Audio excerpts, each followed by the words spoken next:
Hi friends, welcome to my YouTube channel SR academy Hindi. तो हम लोग RRB junior Hindi translator exam की preparation कर रहे हैं और उस सीरीज में इंग्लिश का ये 8वां वीडियो है जिसमें हम लोग एडजेक्टिव्स और एडवर्ब्स इस टॉपिक को देखने वाले हैं। तो चलिए आज का वीडियो शुरू करते हैं। और अगर आप लोग चैनल पे नए हैं तो चैनल को जरूर से जरूर सब्सक्राइब कर लीजिएगा। तो ये आपका इंग्लिश का सिलेबस है। इसमें हमने अब तक कौन कौन से टॉपिक कवर कर लिया है। सिनोनिम्स एंटोनिम्स कर लिया है, ट्रांसलेशन इनटू हिंदी कर लिया, सफिक्स प्रीफिक्स कर लिया है, फ्रेसेस और इडियम्स कर लिए हैं, arrange the words in proper sequence कर लिया है, आर्टिकल्स प्रीपोजिशन और कंजंक्शंस कर लिए हैं, क्वेश्चन टैग कर लिया है।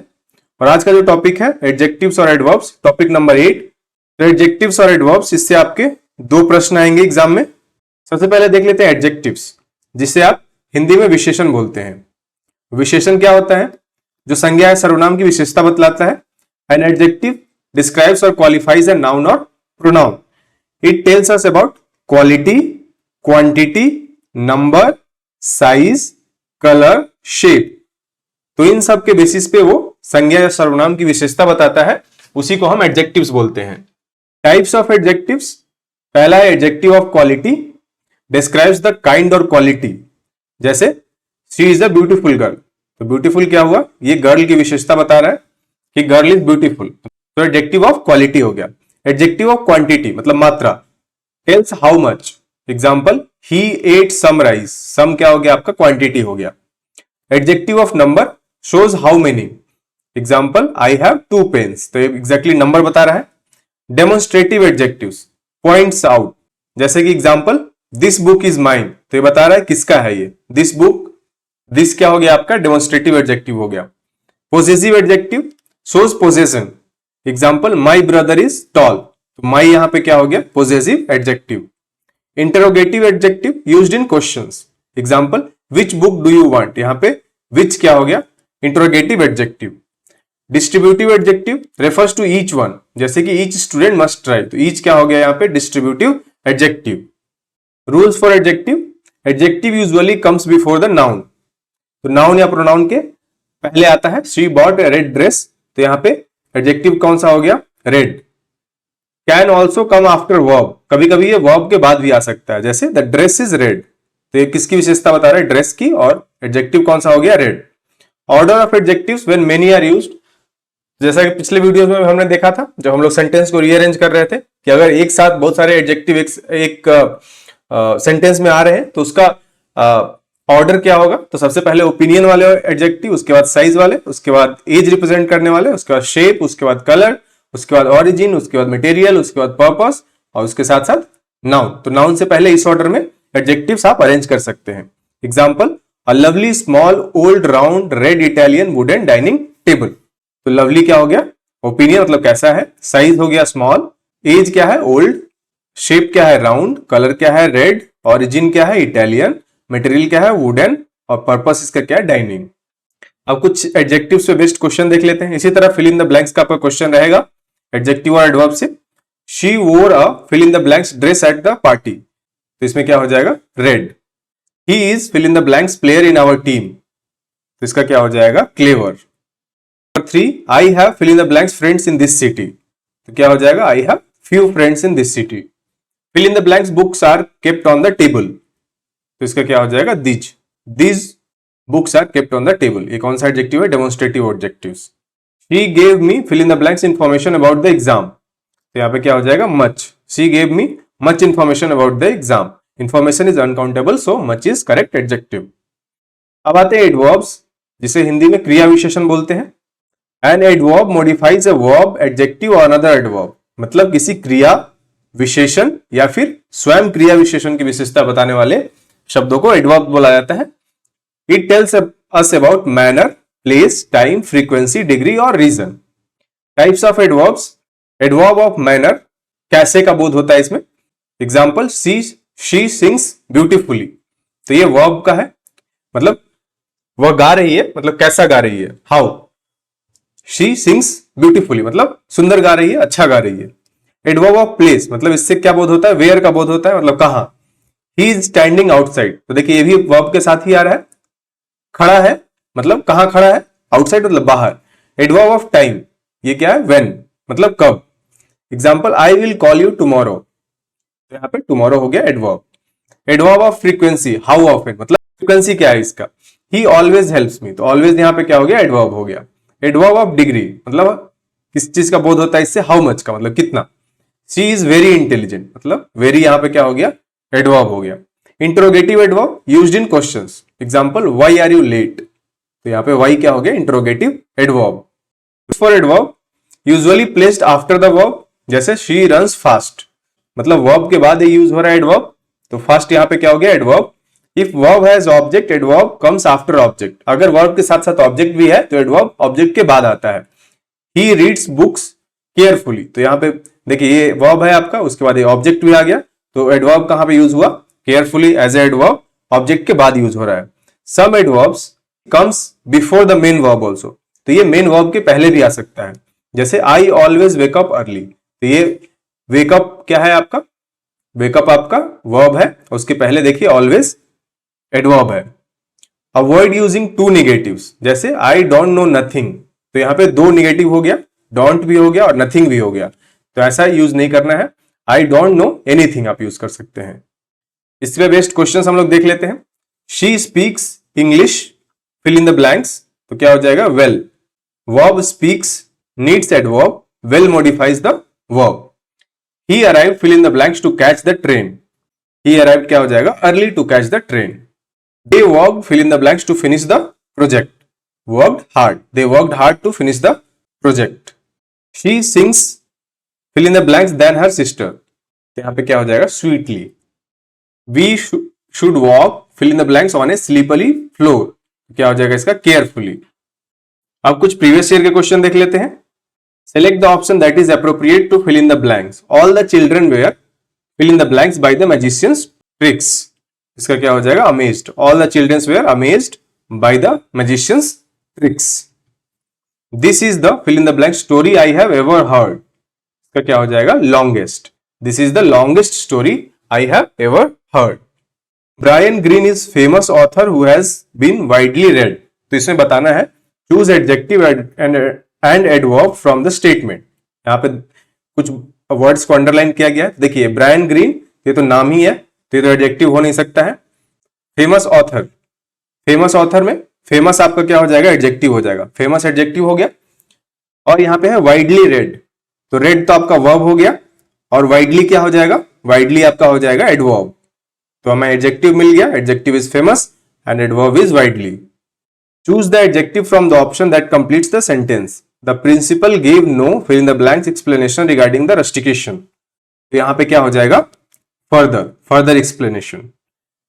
Farther used for physical distance, example farther than the school, दूरी के लिए यूज होता है। फर्दर यूज्ड फॉर एडिशनल और मोर, मतलब फर्दर एक्सप्लेनेशन मतलब मोर एक्सप्लेनेशन, इसलिए ये सही आंसर हो जाएगा। एलाबोरेटेड का अर्थ क्या है, this is the past participle of a verb to elaborate, not an adjective in this form. Next है myriad, मीन्स काउंटलेस और innumerable, but it does not fit with no myriad। अब कुछ क्वेश्चंस कर लेते हैं एडजेक्टिव्स और adverb based. Select the most appropriate option to fill in the blank. The lack of regular academic sessions has meant that in 2020 the country has had the fill in the blank share of students who have attended educational institutions, तो इसका क्या हो जाएगा, lowest share of students। The fill in the blanks chair was discarded by the 10 antonym, तो इसका क्या हो जाएगा, the broken chair, the broken chair was discarded by the 10 antonym। The Jupiter is the fill in the blanks planet in our solar system, इसका क्या हो जाएगा, biggest। Fill in the blanks of our success depends on our own efforts, इसका क्या हो जाएगा, much। Much of our success depends on our own efforts, uncountable noun के लिए much का प्रयोग होता है। It is hard to conceive of a more fill in the blanks route than the one that this determined traveler choose to follow, इसका क्या हो जाएगा, daunting। Stimulating का मतलब क्या हो जाता है, प्रेरणादायक या उत्तेजक। डैशिंग का अर्थ हो जाता है साहसी या उत्साहपूर्ण। प्रोवोकिंग का अर्थ हो जाता है अफसोसजनक या चिढ़ाने वाला, तो इनमें से कोई भी यहाँ पे फिट नहीं बैठता सेंटेंस के अकॉर्डिंग। डॉन्टिंग का क्या हो जाता है, कठिन या भयभीत करने वाला, तो यहाँ पे डॉन्टिंग इसका सही आंसर हो जाएगा। It is hard to conceive of a more daunting route than the one that this determined traveller chose to follow. Next है Charlie Chaplin's rise to fame parallel the fill in the blanks growth of Hollywood movies in the first decades of the century, इसका क्या हो जाएगा, explosive. Charlie Chaplin's rise to fame parallel the explosive growth of Hollywood movies in the first decades of the country. Delayed का तो जैसा आपको पता ही है, विलंबित या देरी से होता है। प्रोग्रेसिव का मतलब होता है प्रगति करना या उन्नति। स्लगिश का अर्थ होता है सुस्त या आलसी। तो इन तीनों में से कोई भी आपका ऑप्शन फिट नहीं बैठता है यहाँ पे, तो सही आंसर हो जाएगा explosive. Today fill in the blank society is literally poisoning the earth with acid rain. तो इसका क्या हो जाएगा answer? Industrialised. Today industrialised society is literally poisoning the earth with acid rain.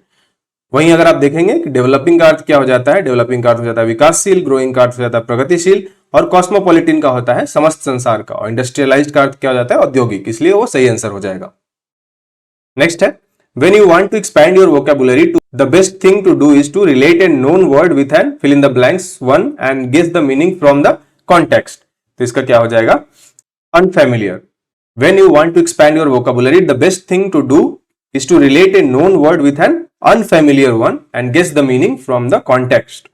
unclear का अर्थ क्या हो जाता है? अस्पष्ट। essential का हो जाता है आवश्यक, और unnecessary का हो जाता है अनावश्यक। तो इन तीनों में से कोई भी वहां पर फिट नहीं बैठता है। अनफेमिलियर का अर्थ हो जाता है अपरिचित, जो कि यहाँ पे सही उत्तर हो जाएगा।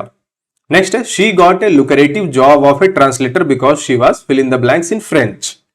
तो इसका क्या हो जाएगा? प्रोफिशिएंट। प्रोफिशिएंट का अर्थ क्या हो जाता है? दक्ष या निपुण, जो कि यहाँ पे सही उत्तर हो जाएगा। डिफिशियंट अगर हम देखें तो उसका अर्थ हो जाता है घाटा उठाना या कमी। सफिशिएंट का अर्थ हो जाता है पर्याप्त, और इफिशिएंट का हो जाता है सक्षम या योग्य। तो सेंटेंस के अकॉर्डिंग सबसे बेस्ट सुटेबल वर्ड क्या हो जाएगा? Proficient. The committee reached fill in the blanks decision regarding the appointment of the chairman। तो इसका क्या हो जाएगा? इसका हो जाएगा अनैनिमस। उपरोक्त वाक्य के रिक्त स्थान में अनैनिमस का प्रयोग उपयुक्त होगा, क्योंकि जब कोई निर्णय सर्वसम्मत से लिया जाता है तो उसके लिए अनैनिमस डिसीजन का प्रयोग उपयुक्त होता है। अगला है, fill in the blank speech is certainly more effective than one which is verbose। इसका क्या हो जाएगा? लैकोनिक। लैकोनिक का अर्थ हो जाता है संक्षिप्त। सरली का क्या हो जाता है? असभ्य या कर्कश। सलिन का क्या हो जाता है? उदास या धीमा। लेंदी का हो जाता है विस्तृत या लंबा। तो सबसे बेस्ट वर्ड यहाँ पे क्या हो जाएगा? लैकोनिक, मतलब संक्षिप्त। और laconic speech is certainly more effective than one which is verbose. Next, she performs different roles very convincingly as she is very fill in the blanks actor. इसका क्या हो जाएगा? वर्सेटाइल। वर्सेटाइल का अर्थ हो जाता है बहुमुखी या प्रतिभावान, जो कि यहाँ पे सुटेबल वर्ड होगा फिल इन द ब्लैंक्स के लिए। अन्य ऑप्शन को देख लेते हैं। वर्चस मतलब गुणी या चरित्रवान होता है। वर्बोस मतलब वाचाल, और वोरेसियस का मतलब होता है पेटू। Next, the old man wish to donate his fill in the blanks wealth for the upliftment of the downtrodden. इसका आंसर क्या हो जाएगा? इमेंस। इमेंस का अर्थ क्या हो जाता है? अत्यधिक, इसलिए यहां पे सही उत्तर हो जाएगा। The old man wished to donate his immense wealth for the upliftment of the downtrodden। बाकी जो ऑप्शन है उसका अर्थ क्या हो जाएगा? इंटेंस मतलब गंभीर या तीव्र। एमिनेंट का अर्थ हो जाता है प्रसिद्ध। इमेंस का अर्थ हो जाएगा बहुत अधिक या असीम, जो कि यहाँ पे सही आंसर है। एल्यूसिव का अर्थ हो जाता है दुर्गाध्य या धोखा। Any account of the reign of king Harsha would remain fill in the blanks without a reference to Xuanzang. तो इसमें क्या हो जाएगा? इनकम्प्लीट। इनकम्प्लीट का अर्थ क्या हो जाता है? अधूरा, जो कि उपयुक्त अर्थ यहां पे देता है। फेमस का अर्थ हो जाता है प्रसिद्ध या विख्यात। एमिनेंट का हो जाता है प्रसिद्ध या प्रख्यात। अननोन का हो जाता है अनजान। The employees of our company are not fill in the blanks of their freedom. इसका सही आंसर हो जाएगा डिप्राइव्ड, जिसका अर्थ हो जाता है वंचित, जो कि यहाँ पे जिसका प्रयोग उपयुक्त है। डिप्लॉयड का अर्थ हो जाता है तैनात। डिनाइड का अर्थ हो जाता है इनकार करना या अस्वीकृत। डिसिपेटेड का अर्थ हो जाता है नष्ट करना या गायब हो जाना। Critics were fill in the blanks about his remarks on the efficiency of the government and gave many examples to prove they didn't agree with him। इसका आंसर क्या हो जाएगा? Cynical, यानी जिसका अर्थ हो जाता है निंदक या कुटिल। अन्य ऑप्शन उसके अर्थ क्या हो जाएगा? ऑप्टिमिस्टिक का अर्थ हो जाएगा आशावादी। मोरोज का हो जाएगा चिड़चिड़ा। रेशनल का हो जाएगा उचित। Next, I had fill in the blanks pain in the stomach after taking lunch. इसका हो जाएगा एक्यूट। एक्यूट का मतलब हो जाता है तीव्र, जो कि यहाँ पे सही आंसर हो जाएगा। स्ट्रिक्ट का अर्थ हो जाएगा कठोर। हेवी का अर्थ हो जाएगा भारी। ह्यूज का अर्थ हो जाएगा विशाल। I had acute pain in the stomach after taking lunch. Next है, there should be fill in the blanks punishment for rule breakers. तो यहां पे इसका सही आंसर क्या हो जाएगा? Severe. There should be severe punishment for the rule breakers. Severe का अर्थ क्या हो जाता है? गंभीर। मेनी का अर्थ हो जाएगा बहुत, जो कि काउंटेबल नाउन्स के लिए होता है। मच अधिक, जो कि अनकाउंटेबल नाउन के लिए उपयोग होता है। नेक्स्ट है the businessman has fill in the blanks connections in the industry. इसका सही आंसर हो जाएगा रेस्पेक्टेबल, जिसका अर्थ हो जाता है आदरपूर्ण। अन्य ऑप्शंस का अर्थ क्या हो जाएगा? रेस्पेक्टिव का अर्थ हो जाएगा संबंधी या संबंधित, रिसेप्टिव का अर्थ हो जाएगा ग्रहणशील या संग्राहक, रेस्पॉन्सिबल का अर्थ हो जाएगा उत्तरदायी या जिम्मेदार। सही आंसर हो जाएगा respectable, आदरपूर्ण। I returned home from work, I found my son weeping. Fill in the blanks. इसका आंसर हो जाएगा bitterly. Bitterly का अर्थ हो जाता है फूट फूट कर। When I returned home from work, I found my son weeping bitterly. बाकी है sweetly, जिसका अर्थ हो जाता है मधुरता से, calmly मतलब शांति से या शांतिपूर्वक, gently का अर्थ हो जाता है शिष्टता से। Next, I think that childhood is a time when there are fill in the blanks ways to make life enjoyable. इसका सही आंसर क्या हो जाएगा? Many ways to make life enjoyable. अब आप लोगों के लिए कुछ प्रैक्टिस क्वेश्चन दे रहा हूं एडजेक्टिव से या एडवर्ब से रिलेटेड, तो इसको आप खुद से प्रैक्टिस कीजिएगा। He gave me a very fill in the blanks reason for being late. The minister's speech was so fill in the blanks that the audience applauded for several minutes. The teacher was fill in the blanks with the performance of the students. She spoke so fill in the blanks that everyone in the hall could hear her clearly. The soldier fought fill in the blanks in the battle and earned a medal of honor. Next है the child ran fill in the blanks into his mother's arms when he saw her after a long time.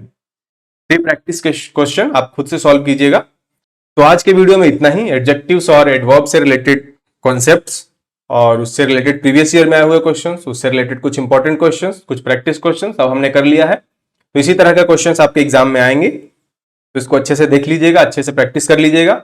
उम्मीद है ये video आप लोगों के लिए helpful रहा होगा। अगर वीडियो इन्फॉर्मेटिव लगा तो वीडियो को लाइक कीजिएगा, शेयर कीजिएगा और चैनल को जरूर से जरूर सब्सक्राइब कर लीजिएगा।